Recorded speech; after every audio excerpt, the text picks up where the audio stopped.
This podcast was made with a virtual voice. Today let's board my imaginary boat heading towards a question that I'm regularly asked during my guided tours. Is Joan of Arc really called that? And if not, what is his real name?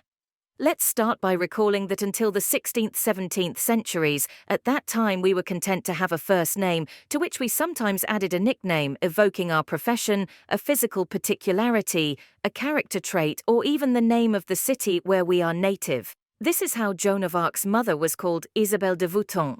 Vouthon being a small village a few kilometers from Domrémy, the village in which Joan of Arc was born. His father, Jacques d'Arc, came from the villages of Arc-en-Barrois or Arts-sur-Meurthe. As for Jeanne, if we rely on her comments during the interrogations carried out by Bishop Cochon in her country, the girls bore their mother's name and her first name would be Joannette.